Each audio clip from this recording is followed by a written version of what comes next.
Olá, amigos do Face, amigos e amigas do Face, estamos de volta aqui nessa segunda-feira, aqui nos estúdios da Cidadania, para começar a transmissão no nosso 60 Minutos.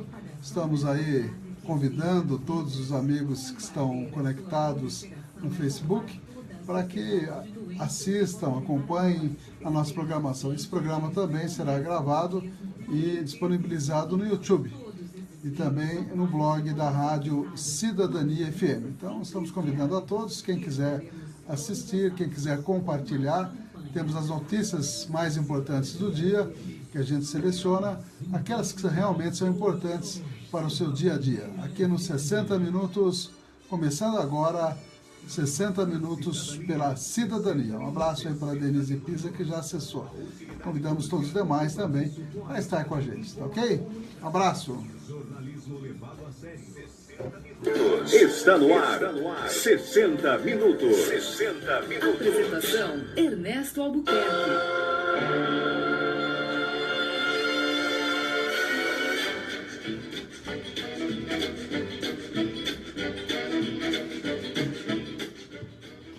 São 13 horas e 7 minutos.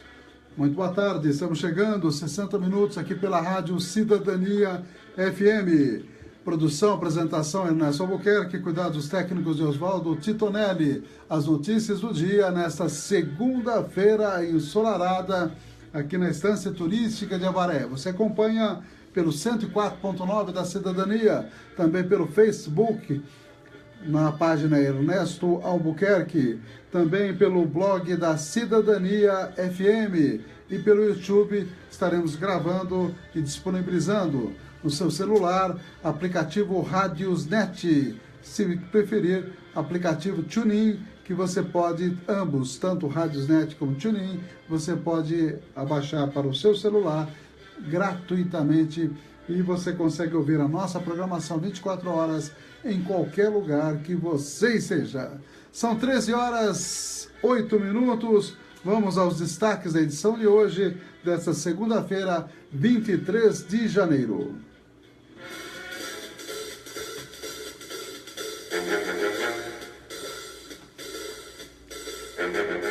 Os apoiadores culturais, as importantes empresas conosco. As nossas agendas de amigos, amigas, aniversariantes desta segunda-feira. Também estaremos fazendo a previsão do clima para a Estância Turística de Avaré. Estaremos destacando as notícias dos jornais impressos e também dos blogs noticiosos aqui da cidade. Estaremos também comentando todas as principais notícias que estão aí nos blogs noticiosos, no site UOL, também no Jornal Estado de São Paulo, e principalmente esta notícia importante que foi a morte de Teori Zavascki, com ampla repercussão internacional e também nacional, através de todos os meios de comunicação, e muitas dúvidas que surgiram a partir desse fato. 13 horas 9 minutos, apoiadores culturais.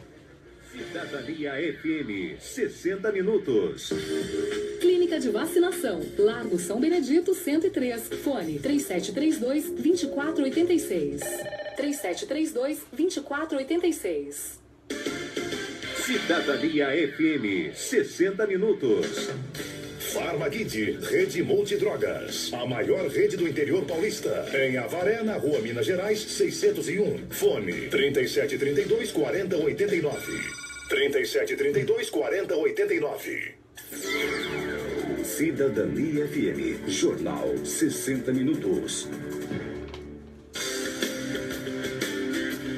13 horas 9 minutos, mandando um abraço para quem aniversaria hoje, 23 de janeiro, a Sueli de Fátima Oliveira, Márcio José Dias de Camargo, também o Christian, também aniversariando hoje, a Sueli de Fátima Oliveira, Paulo Cristino da Silva, Maria Rita da Conceição, Lídia Watanabe, o Clodovil Maristil Turioc Vatuzzi Queiroz, filho do Ariel Valderiz, nome diferente, né, Titonelli?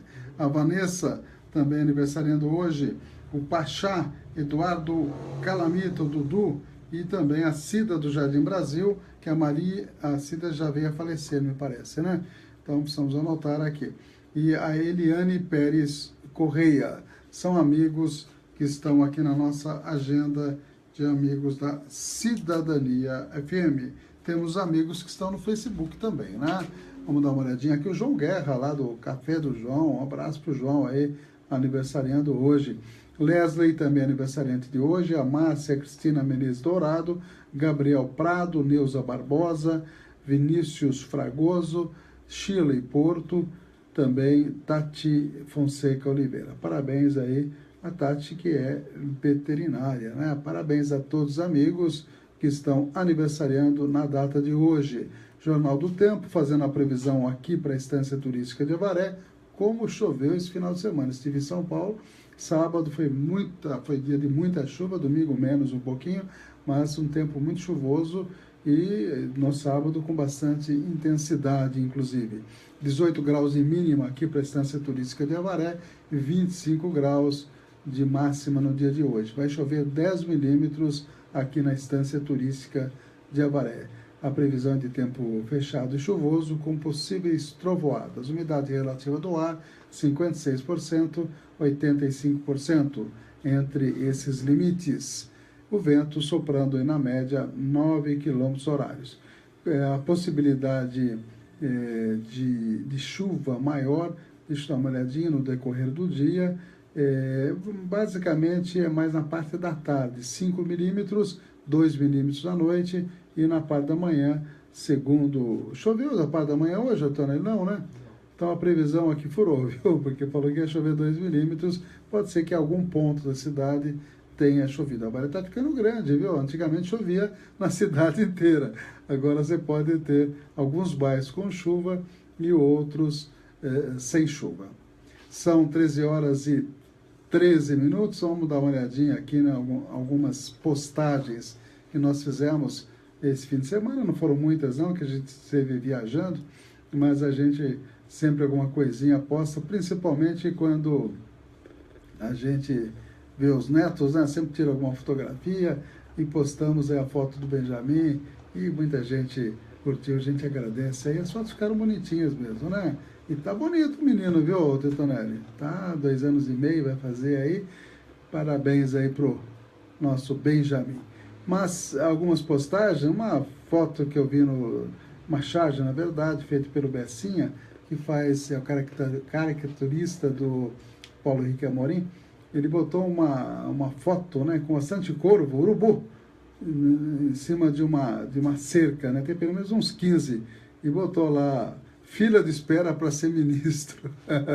O pessoal também, vou te falar. E outra foto que foi feita uma montagem aí, várias personalidades em torno do caixão do Teori Zavascki, né, ele que morreu no acidente, como todo acidente inesperado, e muita gente está questionando, nós vamos até comentar isso, se foi acidente, se não foi acidente, e tem aquela história da teoria da conspiração, de um lado fala que quem pode ter, digamos, facilitado a morte do ministro foi de um lado, de outro, e na verdade eu até comungo com a opinião do humorista Bem-vindo Siqueira, que grava aí interessantes vídeos para o YouTube. Ele falou assim, olha, eu não vou entrar nessa história de conspiração, mas que é estranho, né? O que aconteceu com o ministro. Um avião extremamente seguro, embora a pista lá não dê condições de pouso, quando há bruscas mudanças aí de tempo, e parece que isso aconteceu.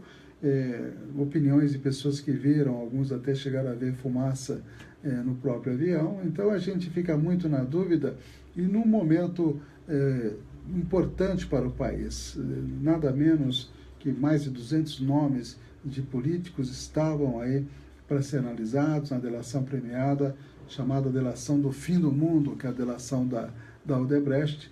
Então, ia pegar em cheio em determinados partidos que até hoje não foram adequadamente citados em delações, que é o caso do PSDB.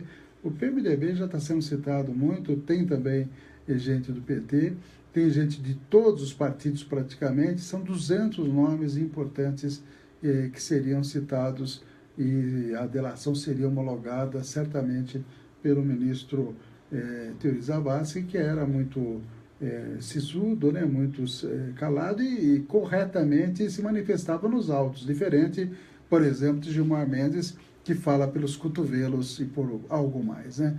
Então, agora como é que fica? Para quem vai ser entregue todo esse trabalho, que a equipe, na verdade, não é só o ministro que trabalha, né?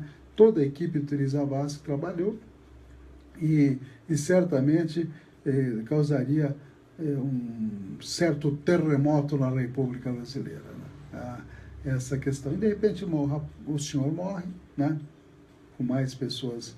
Aí começam a fazer uma série de ilações, a presença da jovem massoterapeuta, que teve uma morte, todos foram mortes trágicas e tristes, a dela foi um pouco pior, porque ela caiu e estava viva, né? Tentaram fazer, enfim, buracos na fuselagem, e as pessoas que atenderam, e sei que essa agonia da moça, pelo que eu andei ouvindo, durou mais de 30, 40 minutos, e ela pedindo socorro, e ainda viva dentro do avião que afundou parcialmente lá em Paraty. Então, uma situação muito trágica, e certamente teremos repercussões, e algumas pessoas foram beneficiadas, alguns políticos foram beneficiados com essa morte. Agora vai demorar muito mais o relatório final, que ninguém sabe ao certo quem vai assumir, temos até matéria sobre isso, para dizer qual seria a melhor alternativa, se a presidente do STF, né, Carmen Lúcia, né, se ela faz a homologação ou não, quem ela indica, se vai ser o pessoal da segunda turma a qual pertencia Terry Zavascki. Ali tem Gilmar Mendes, tem Dias Toffoli, que pende para um lado, pende para o outro, mas tem Ricardo Lewandowski, que alguns torcem também o nariz para ele, e tem o decano Celso de Mello, né, que também dizem que já está com uma certa idade e não teria nem saúde para assumir tal envergadura. Então ninguém sabe ao certo o que vai acontecer. E quem que Michel Temer, que foi citado 43 vezes na delação da Odebrecht, vai indicar para assumir o lugar de Terry Zavascki? Então essas dúvidas, acompanhando aí, dependendo do lado que você ouve, que é ter mais simpatia pela direita, mais pela esquerda, fazem ilações que são absurdas muitas vezes, né? Eu vi um cidadão falando, né, dizendo que a culpa era do Lula, viu, Titone? Lula nem está sendo julgado pelo Supremo Tribunal, ele não tem foro privilegiado. Dilma, por exemplo, não é sequer citada em nenhum processo contra ela, foi nem sequer indiciada. Então, qual é o interesse? Pelo contrário, Terry Zavascki iria atingir em cheio o núcleo do governo atual. É isso, está muito claro isso daí. Agora, a morte dele, a quem beneficiou, né? O Janot, né, o procurador-geral, Rodrigo Janot, esteve lá em Davos, né, e falou que foi muito bom para o mercado a morte do ministro, quer dizer, a Globo News que fez comentários, que o mercado reagiu muito bem com a morte. Olha a que ponto que chegam os comentários, né? Isso numa rede de televisão, numa concessão pública. Então, tem muita falação, vamos ver o que vai acontecer. Eu acho que, na minha opinião, que foi uma coisa extremamente triste, em primeiro lugar, né? A família certamente uma coisa difícil de superar, né?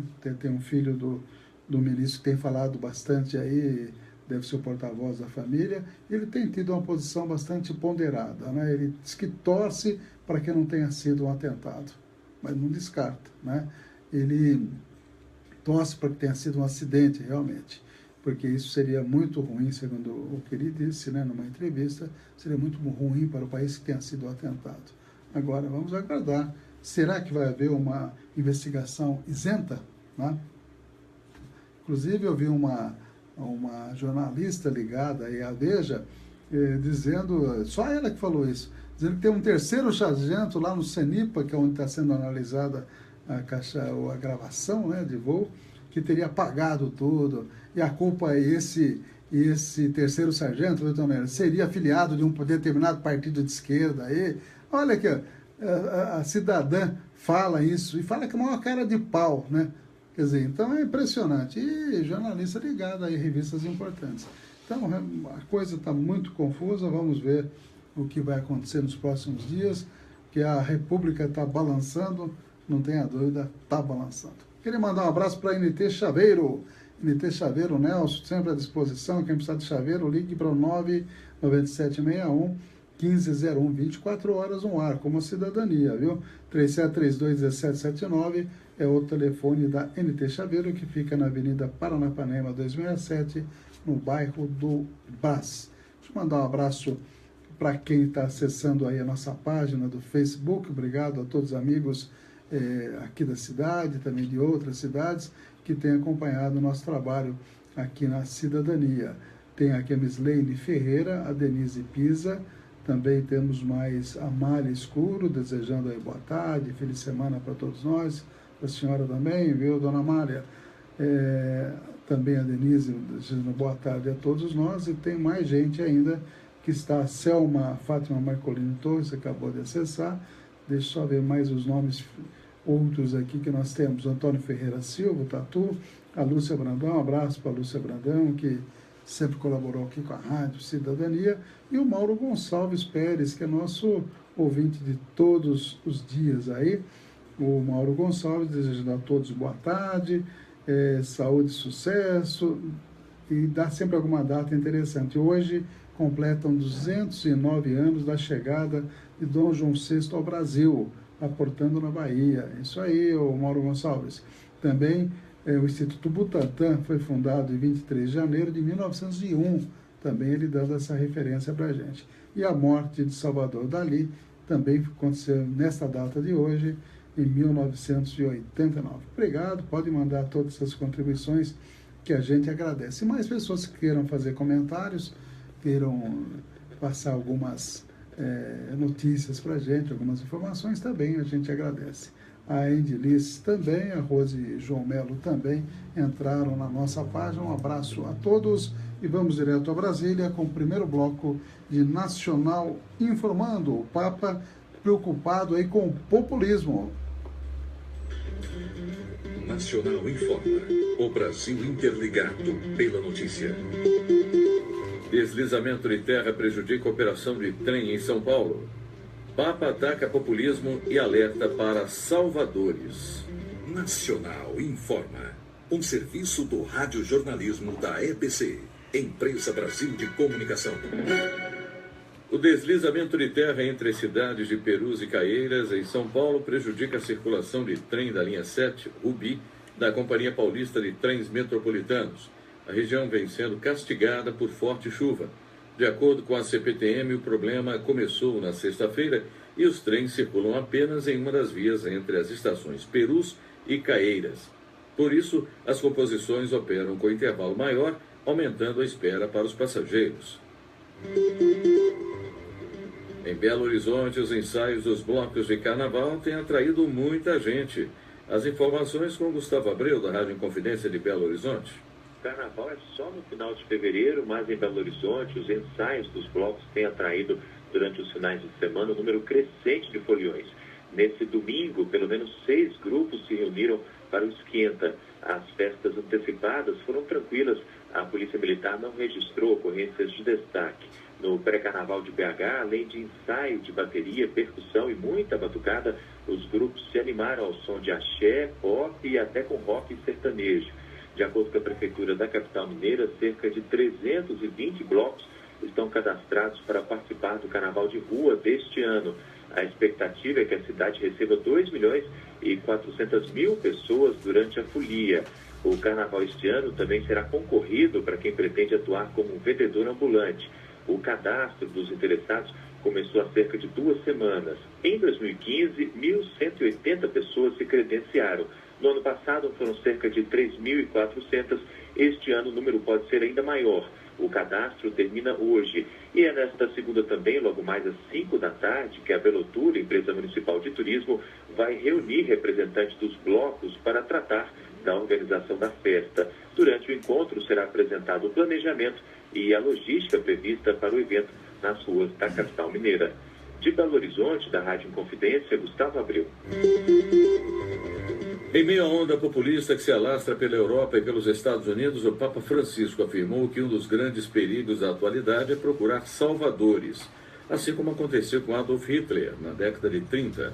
A declaração foi dada durante entrevista ao jornal espanhol El País e provocou reações imediatas na Itália. Perguntado sobre a ausência de lideranças sólidas em função da crise e do aumento da desigualdade, o pontífice disse que o exemplo mais típico do populismo europeu é a Alemanha. Nacional informa. O Brasil interligado pela notícia. Uma produção EBC, Empresa Brasil de Comunicação. Distribuição Rádio Agência Nacional. Estamos apresentando 60 Minutos com Ernesto Albuquerque. São 13 horas e 26 minutos. Essa é a Cidadania FM, com as notícias do dia. Eu até postei agora há pouquinho algumas imagens do José Mujica, que tem realmente, ele tem alguns dados, algumas opiniões muito interessantes. E é um filósofo, né? Ele filosofa muito a respeito da condição de vida. Ele que ficou preso tantos e tantos anos, depois foi presidente do Uruguai, tem uma vida até hoje bastante modesta, anda com fusquinha. E ele, nesse vídeo, ele fala bem o que é importante para ser feliz. Eu até estava dando uma olhadinha que é importante que você seja feliz com pouca, que você carregue pouca bagagem na tua vida.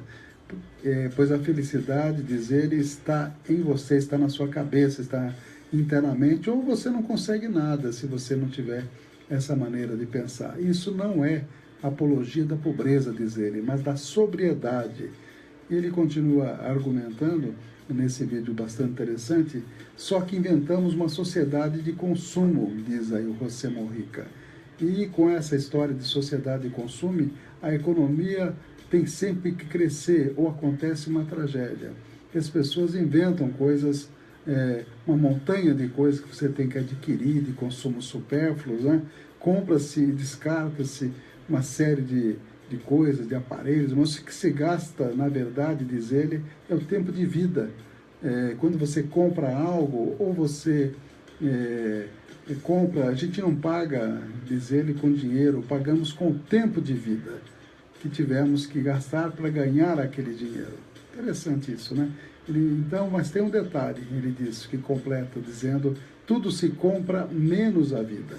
A vida se gasta. Interessante e é lamentável desperdiçar a vida comprando coisas supérfluas. E a felicidade está dentro da gente, diz o José Mujica. Realmente tem uma ali, já foi compartilhado esse vídeo quase 11 milhões de vezes visualizado e compartilhado. Realmente ele é um pensador contemporâneo aí e dá exemplos de vida, inclusive com a sua própria vida. São 13 horas e 29 minutos. Justiça determina que Jô Silvestre pague o 13º dos servidores. Foi uma ação entrada pelo sindicato, né, por volta do dia 20, 21 do ano passado, em dezembro, e contra o então prefeito Poio Novaes. Mas a liminar acabou, em razão do recesso do judiciário, acabou agora saindo esses dias e tem até o final do mês para se pagar o 13º com todas as suas penalizações, caso o atual prefeito não cumpra. E vai ter que cumprir, porque é uma decisão judicial, tem que realmente ser cumprida. Um abraço para a dona Ieda Maria Medalha e também para a Nilza dos Santos, que entrou na nossa página. O jornal A Comarca traz também uma entrevista com o atual presidente da Câmara, que é o Toninho, né, Toninho da Lossa, ele justificando o aumento do vale da alimentação lá da Câmara, tem um valor bem superior, e ele explica que desde 2010 que já existe vale, que quem teria que ter aumentado de acordo com a lei seria o presidente anterior, Denilson, que preferiu jogar para a mão do futuro presidente, no caso se tornou o Toninho, essa situação, e ele disse que foi R$40 de aumento, foi 6%, uns quebradinhos, e faz alguns comentários também a respeito da sua gestão, e faz questão de dizer que não é político, né? Essa questão de dizer que não é político, viu, Titonelli? Eu acho que todo ser humano é um ser político. Quer dizer, há o politiqueiro, que é uma outra história. Todos nós somos políticos, então eu acho um erro o Dória, por exemplo, falar, eu não sou político, eu sou gestor. Claro que é político. Quer dizer, exatamente, todos nós somos. Eu sou político, o Titonelli é político, o ouvinte é político, no sentido que toda a ação da gente tem que ser feita com ética, com seriedade. Isso que é.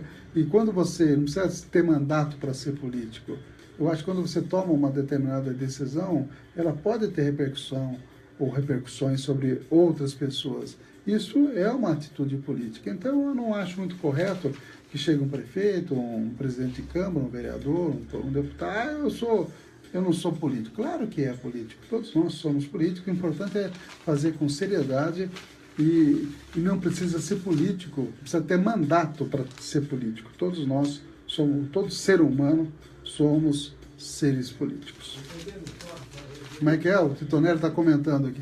O bebê não chora. Tá dizendo que até o bebê, quando chora, faz política. Está reivindicando, né? Bebê, quando chora, reivindica.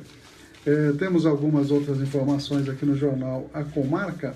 Vamos dar uma olhadinha aqui. Tem todo um questionamento a respeito da ideia de voltar a ser fornecido cesta básica para os servidores. Pelo que eu percebi, a maior parte não aceita bem essa ideia de voltar a ser cesta básica, não, porque tem más lembranças da péssima qualidade de muitas cestas básicas de diferentes governos. Então, pelo menos pelo que eu li aqui, uma boa parte dos servidores prefere que seja vale alimentação. Naturalmente, se puder ser um vale alimentação mais robusto, né, com os valores maiores, seria com certeza bem-vindo. Agora, com essa crise, com essa dificuldade, realmente não é fácil. Ou também nós temos alguns comentários aqui da coluna em off, que fala exatamente essa questão dos secretários. Nós estamos no dia 23 de janeiro. São 23 dias que o governo atual já está, em tese, administrando a cidade, né? E faz o comentário aqui, provavelmente o Taniguchi, né, que é responsável pela coluna do jornal Comarca, o seguinte: Jô Silvestre ainda não conseguiu montar a sua equipe. Ainda faltam titulares para obras, habitação, agricultura, cultura, planejamento, transportes e turismo. Vamos contar?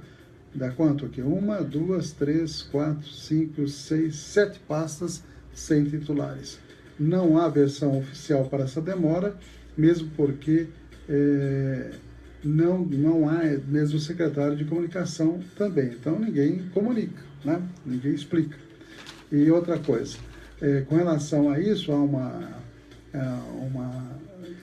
análise que o jornal fez, que ele acha que alguns vereadores poderiam ser abordados para que aceitem aderir ao governo, porque realmente na Câmara a oposição ao governo é bem superior, é bem maior numericamente do que aqueles que estão afinados com o governo.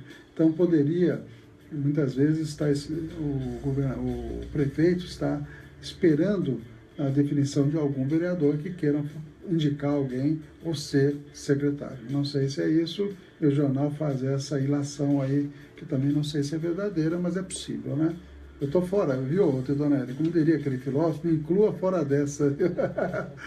Então, e também outro comentário aqui a respeito do Vi Cortez, né? Da ex-vereadora Vi Cortez, que ainda não foi nomeada porque uma única pessoa, mas de grande influência, teria vetado o seu nome para a cultura. Então, é isso aí, né? Realmente existe toda essa coisa, mas realmente é surpreendente, né? Não parece que houve uma certa improvisação, que não se prepararam adequadamente para montar uma equipe de governo. 23 dias passados no mínimo, estranho, né? Ou faz uma reforma administrativa reduzindo drasticamente o número de secretarias, né? É uma coisa possível, mas tem certas secretarias como obras, por exemplo, cultura, planejamento, que não podem ficar sem titular. Isso depende, a cidade depende disso. Então, acho muito estranha essa demora. parece que há um certo improviso por parte de quem ganhou as eleições. A verdade é essa. Deveria já estar tudo na planilha, tudo certinho, quem seriam os possíveis secretários, porque senão parece que a coisa é um pouquinho improvisada.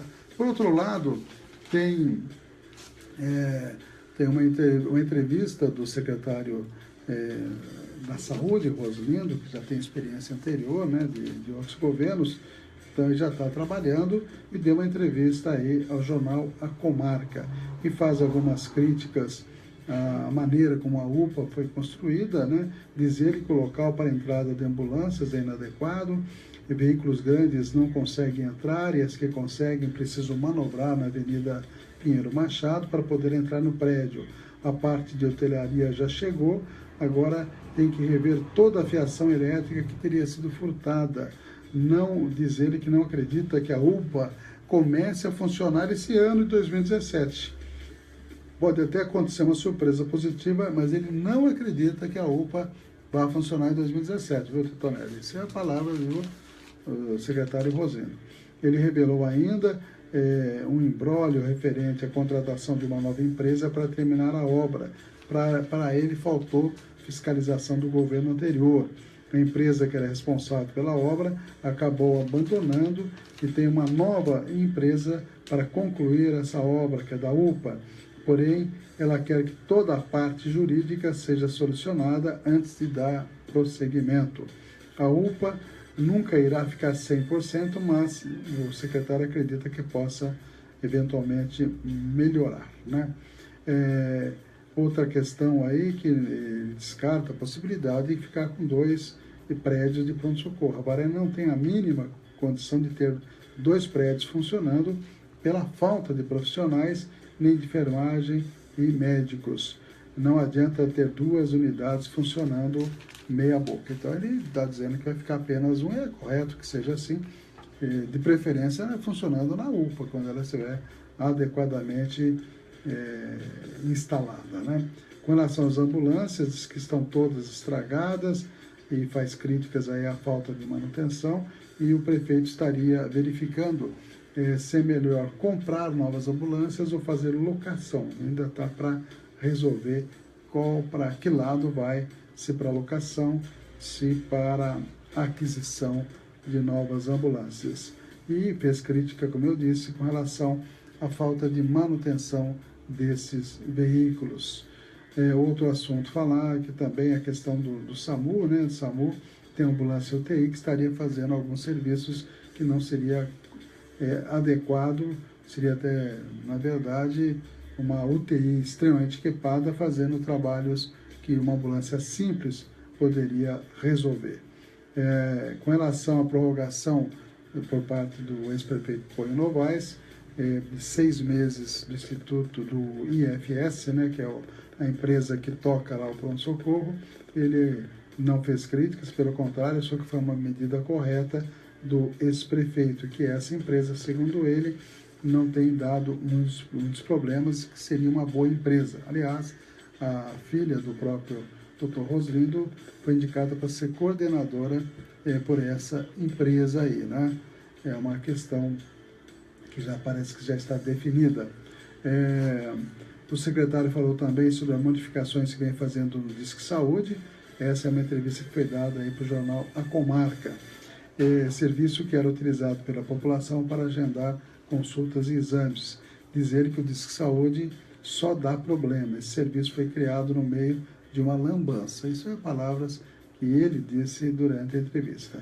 E faz uma explicação como é que é feita como funcionarão os agendamentos. Quando você precisar de uma unidade, de uma consulta, deve se dirigir à unidade básica do bairro. Lá você vai conversar com a enfermeira, ela irá ver a gravidade de cada caso e vai entrar em contato com a unidade que tem a especialidade, ou seja, o postão da Rua Acre. Não vai ter fila, não tem senha, as pessoas não terão que acordar de madrugada, segundo ele. Qualquer horário a pessoa poderá procurar uma OBS do seu bairro, e isso já está funcionando, diz ele aí, né? Nos locais não tem enfermeiros o dia todo, a pessoa procura a unidade no horário em que o profissional vai estar. Dessa maneira vamos ficar mais próximos da população. Os problemas que surgirem, que vai se adaptando aí. Destacou ainda que o serviço de Disque Saúde será restrito a agendamentos para hospitais da região. O Disque Saúde continuará realizando agendamentos, mas para o Unesp, hospitais de Jaú, Bauru, e também vão estar orientando a população. Com relação às unidades básicas de saúde, a estratégia de saúde da família, Roslindo revelou que alguns médicos clínicos gerais não estariam atendendo a demanda diária. Diz ele que tem clínicos que deveriam atender 64 consultas por dia e acabam atendendo 15. Alguns 64 por dia. Eu achei um número bastante elevado. 8 horas seria 4 horas, seria 32, na verdade, que a cada 15 minutos uma consulta, né? Alguns médicos que atendem nas unidades básicas de saúde não estão atendendo o número de consultas que deveriam atender. Segundo ele, a falta de médicos nas unidades de saúde dos bairros estaria relacionada ao baixo valor pago aos profissionais. O secretário revelou ainda que solicitou a renovação do programa Mais Médicos na cidade.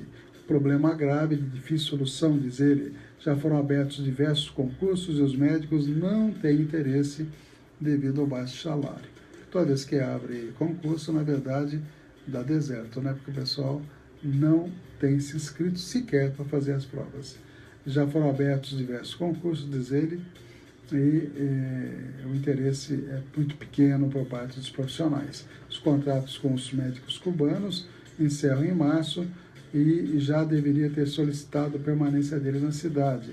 Diz que ele solicitou a renovação, agora tem que aguardar o Ministério da Saúde. A gente está sabendo, saiu na grande imprensa, que o governo Michel Temer quer, muitas vezes, mudar um pouco a logística aí, né, e reduzir esses médicos. Isso vai dar chabu, com certeza. Ele citou alguns avanços dos primeiros 20 dias a respeito aí do seu trabalho. Então, em resumo, é isso que está no jornal A Comarca. E são 13h43, eu vou voltar um pouquinho ao assunto através dessa matéria da EBC sobre a sucessão de quem vai ficar com a relatoria da Lava Jato. Vamos a essa matéria. Do Supremo abre ao menos duas possibilidades para definir o substituto de Teori Zavascki nos processos da Operação Lava Jato. O artigo 38 do Regimento Interno do STF diz que, em caso de morte, a relatoria fica com o novo ministro indicado para a vaga. O professor de Direito da Fundação Getúlio Vargas, Daniel Vargas, acredita que esta é a saída mais provável. E a indicação de um novo ministro para o Supremo Tribunal Federal deve também ser feita de acordo com a previsão estabelecida na Constituição. Então, o presidente Temer indicará um nome que será sabatinado pelo Senado Federal e, uma vez confirmado esse novo nome, ele deve assumir a posição de ministro no Supremo Tribunal Federal e receberá todos os processos que estavam sob a liderança do Teori Zavascki. Não existe previsão legal de um prazo para que o presidente da República indique o novo ministro para o STF. A assessoria de Michel Temer diz que ele pretende indicar o novo magistrado o mais rápido possível. Uma outra possibilidade de substituição é a que consta no artigo 68 também do Regimento Interno da Corte. A norma diz que, em casos excepcionais, o presidente do Supremo poderia redistribuir por sorteio os processos do ministro que faleceu para outro ministro. Em 2009, quando morreu o ministro Menezes Direito, o então presidente da Corte, que era Gilmar Mendes, redistribuiu os processos criminais que estavam com o ministro falecido. Este caso pode servir como base para a discussão sobre a sucessão da relatoria da Operação Lava Jato. Para o especialista da FGV, Daniel Vargas, a hipótese da redistribuição dos processos é possível, mas terá que estar muito bem fundamentada. E um caso com a dimensão que tem a Lava Jato envolve tantos interesses, não apenas do ponto de vista econômico, mas também político, que se for tomada uma decisão diferente desta, é preciso que essa decisão esteja muito bem amparada por previsões jurídicas já existentes e muito bem fundamentada. Outro artigo do regimento do STF diz que a redistribuição deve ser feita na turma que o antigo ministro fazia parte. Teori era da segunda turma do Supremo, que também tem como membros o ministro Gilmar Mendes, Ricardo Lewandowski, Dias Toffoli e Celso de Mello. Para o ex-ministro do STF, Aires Brito, a presidente Carmen Lúcia pode colocar essa questão para o plenário da Corte decidir e até redistribuir os processos da Lava Jato entre todos os membros do Supremo e não apenas entre os da segunda turma. Embora a prerrogativa seja da ministra Carmen, certamente se ela fizer uso dessa alternativa, da redistribuição do acervo processual do ministro Teori para o seu substituto, a ministra Carmen fará colegiadamente, ouvindo todos os outros ministros. A presidente Carmen Lúcia disse que ainda não estudou como vai ficar o andamento dos processos que estavam nas mãos de Teori Zavascki. O ministro era o responsável pelos inquéritos da Operação Lava Jato, envolvendo pessoas com foro privilegiado, e ele estava prestes a homologar os 77 depoimentos da delação premiada de executivos da empreiteira Odebrecht, que citam políticos com suspeitas de receberem recursos de origem ilícita. De Brasília, Lucas Porteu Joel. Cidadania FM, 60 minutos.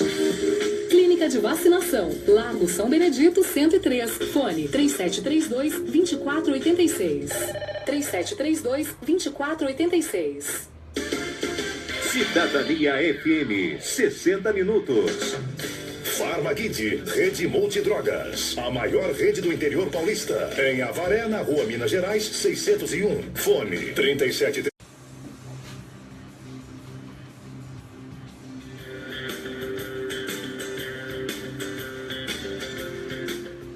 Mandando um abraço para a Marisa Dickler, que também conectou com a gente, que o sinal na Brabância lá não está muito fácil não, né? Não está muito bom, mas ela está sempre ouvindo pelo rádio. A Michele também está nos ouvindo, a Lúcia Brandão, a Nilza dos Santos, o Mauro Gonçalves, a Maria Conceição Munhoz, a Samira Lima, a Denise Pisa, Selma Fátima Marcolino Torres, José Marcos Oliveira, o Flávio Zandoná, vereador, um abraço para o Flávio, Celina Rosseto lá de Cerqueira, a Ana Olívia Dutramacete aqui do restaurante do Fubá, o Antônio Ferreira Silva e a Mislene Ferreira, José Marcos de Oliveira também, e a Ida Medalha também conectados com a gente. Um abraço a todos. Aqui no jornal A Comarca nós temos também a informação que o atual governo municipal suspendeu 2 concorrências públicas que objetivavam a contratação de empresas para a construção do centro de convenções e revitalização do Largo do Mercado e do Mercadão Municipal. A suspensão dos procedimentos licitatórios foi publicada no semanário desse final de semana, aliás, no dia 14, na verdade. A Prefeitura alegou que a Procuradoria-Geral do município emitiu parecer suspendendo os procedimentos para análise, já que os convênios com o DAD foram firmados pela administração anterior. A atual administração destaca, no entanto, que a suspensão não gera o risco da cidade perder a verba. São 3,1 milhões, cerca de 1,2 milhões foi destinado para a primeira fase do centro de convenções, que está previsto para ser construído no Parque de Exposição Dr. Fernando Cruz Pimentel, e o restante para a remodelação do mercado municipal, que foi construído em 1901, né, comecinho do século XX. Enfim, vamos ver aí como ficarão essas obras, por enquanto estão suspensas, e certamente há necessidade de fazer aí com todo cuidado, com toda legalidade, inclusive, né? 13 horas e 50 minutos. Titonelli, vamos às próximas matérias? Vamos lá, então? Nós temos aqui essa questão dos presídios e também o SISU. Vamos a essas 2 matérias. O primeiro comando da capital, o PCC, e o Sindicato do Crime do RN na penitenciária de Alcaçuz, Rio Grande do Norte, extrapolou os muros e afetou quem está do lado de fora à espera de um fim do conflito que já dura mais de 1 semana. As famílias dos detentos fazem vigília em frente ao presídio desde o primeiro dia, em condições precárias. Dormem em colchonetes na calçada ou em um abrigo de telha de brasilite que costuma ser usado em dia de visita. Recebem alimentos de grupos voluntários e muitas deixaram o trabalho para ficar noite e dia do lado de fora de Alcaçuz, como conta uma esposa de um preso ligado ao Sindicato do Crime, que não quis ser identificada. As crianças não têm que pagar por ele. Não quer saber de mulheres matam, não respeitar. Com a guerra entre os maridos, do lado de fora, o clima entre as esposas de presos de diferentes facções ficou tenso. As famílias de membros do PCC ficam nos fundos de Alcaçuz. enquanto as mulheres que têm maridos ligados ao sindicato do crime se instalaram na parte da frente. Algumas trocam até mesmo agressões.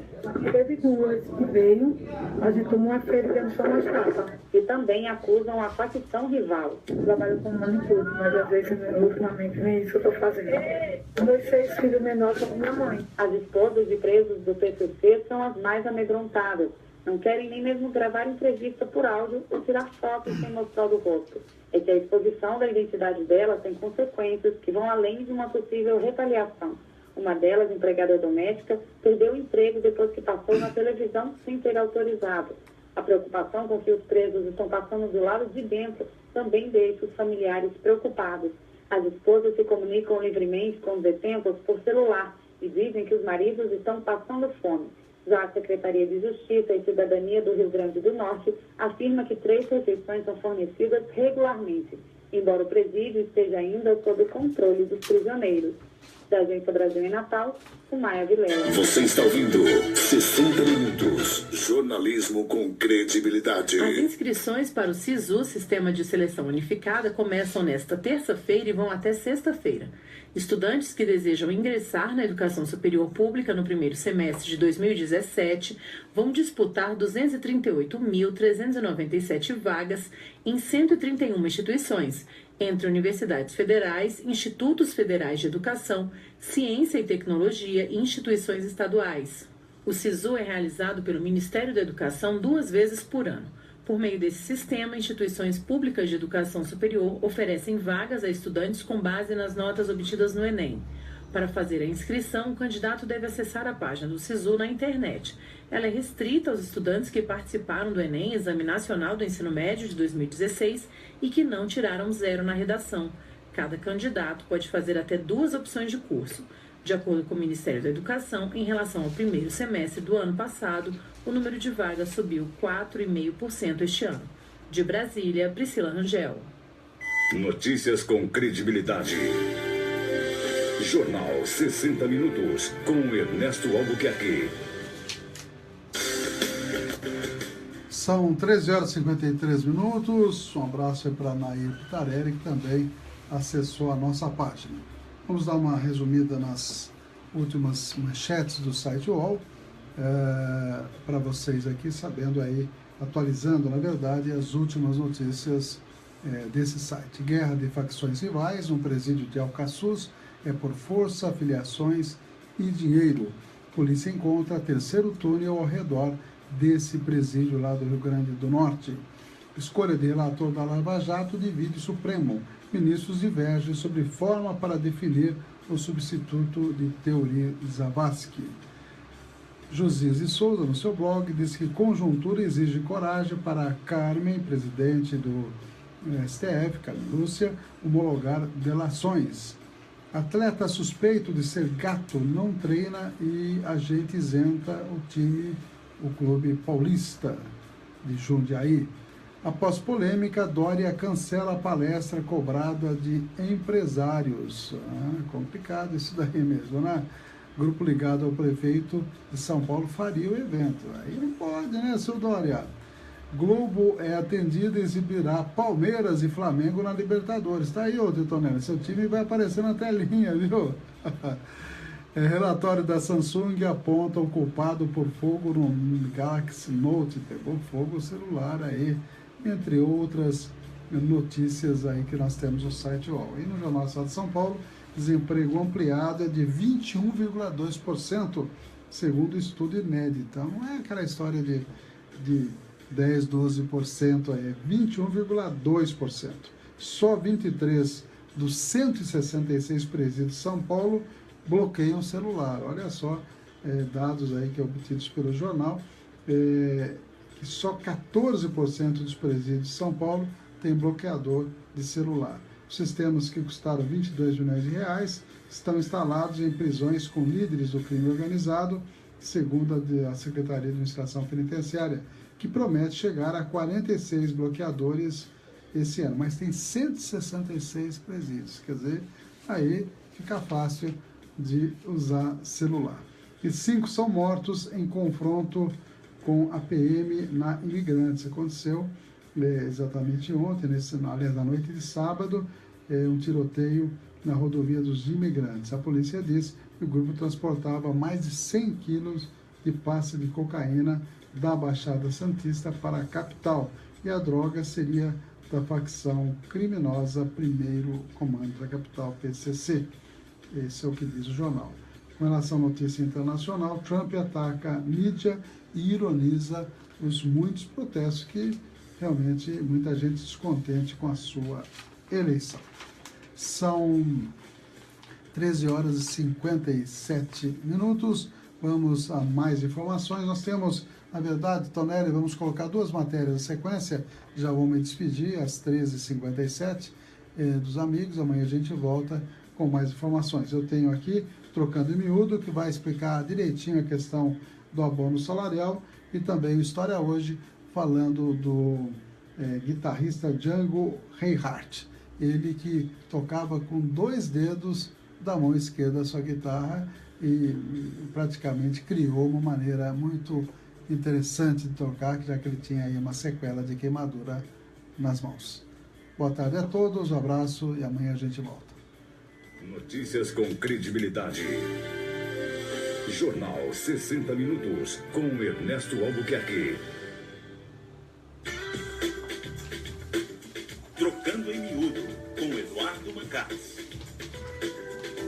Olá, prezada pessoa, ouvinte, cidadão. Amigos do Face, fica agora a programação no rádio, né? Nós estamos encerrando a transmissão ao vivo. Contamos com vocês amanhã novamente.